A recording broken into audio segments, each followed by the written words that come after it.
உலகத்திலே ஒரு நல்லவன் இருக்கிறான் என்றால் அது நாம தான் நம்ம நம்பிக்கிட்டு இருப்போம். ஆனால் நம்ம வீட்டம்மாட்டையோ நம்ம கணவர்கிட்டையோ நம்ம பிள்ளைங்கிட்டையோ நம்மக்கிட்ட வேலை பார்க்குறவங்ககிட்டே கேட்டு பாருங்க, உலகத்திலே அயோக்கிய பையன் வந்தான் அப்படிம்பாங்க. மனிதன் மகத்தான சல்லி பயல் அப்படின்னு சொன்னார். நல்லா யோசிச்சு பாருங்க, எந்த ஒரு மனிதனும் 100% நல்லவனாகவும் இருக்க முடியாது. எந்த ஒரு மனிதனும் 100% கெட்டவனாகவும் இருக்க வாய்ப்பே இல்லை.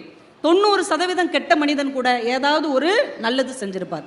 100% நல்லவராக நாம நம்புகிற ஒரு மனிதன் கூட யாருக்கோ ஏதோ ஒரு தீமையை நிச்சயம் செய்திருப்பார். அப்போ ஒரு மனிதனுக்குள் மகத்தானவனும் இருக்கிறான், மோசமானவனும் இருக்கிறான். ரெண்டும் கலந்த கலவைதான் மனிதன் என்பதை மிக அழகாக ஜி நாகராஜன் என்கின்ற எழுத்தாளர் பதிவு செய்திருக்கிறார். மனுஷ மாதிரி ஒரு மோசமான மிருகம் எதுவுமே கிடையாது.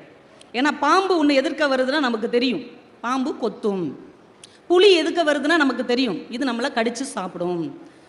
ஒரு கரடி எதுக்க வந்ததுன்னா சப்புன்னு நம்மளை அடிக்கும். குரங்கு வருதுன்னா நம்மக்கிட்ட ஏதாவது சேட்டை பண்ணும், இதெல்லாம் தெரியும். ஆனால் ஒரு மனிதன் எதிர்க்க வந்தால் அவன் என்ன செய்வான் என்பது யாருக்குமே தெரியாது. இறைவன் படைத்த விலங்குகளிலேயே மோசமான விலங்கு மனிதன் என்று அந்த கவிஞர் பதிவு செய்தான் என்றால், உங்க முன்னாடி நிற்கிற ஒரு மனிதனுடைய மனசில் என்ன இருக்கும், அவன் என்ன செய்வாங்கிறத யாருமே கண்டுபிடிக்கவே முடியாது. ஒரு அறிவியல் கண்காட்சியில 3 பெட்டியை சின்ன பிள்ளைங்க பள்ளிக்கூட மாணவர்கள் தயார் செஞ்சு வச்சிருக்காங்க. 3 பாக்ஸ் இருக்கு. அவங்களுடைய ஆங்கில ஆசிரியரை கூப்பிட்டு, ஐயா அந்த டப்பாவை எல்லாம் தரங்க அப்படின்னு இருக்காங்க. முதல் டப்பால என்ன எழுதியிருக்குன்னா, இதற்கு பல்லில் விஷம் அப்படின்னு எழுதியிருக்குது. அவர் என்னது இதுன்னு டக்குன்னு திறந்து பார்த்தா உள்ள ஒரு பாம்பு படம் ஒட்டியிருக்கிறாங்க.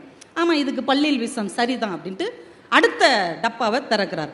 அதில் என்ன எழுதியிருக்குன்னா, இதுக்கு கொடுக்கில் விஷம் அப்படின்னு எழுதியிருக்கு. அப்போ இது என்னவா இருக்குன்னு திறந்து பார்க்குறார். ஒரு பெரிய தேள் உருவப்படம் வரைஞ்சிருக்கிறாங்க. ரொம்ப சரி. அந்த 3வது பெட்டியில் இதற்கு உடம்பெல்லாம் விஷம் அப்படின்னு எழுதியிருக்கு. இப்படி ஒரு ஜீவனை நம்ம கேள்விப்பட்டதே இல்லையேன்னு திறந்துருக்கிறாரு. கண்ணாடி இருந்திருக்கு.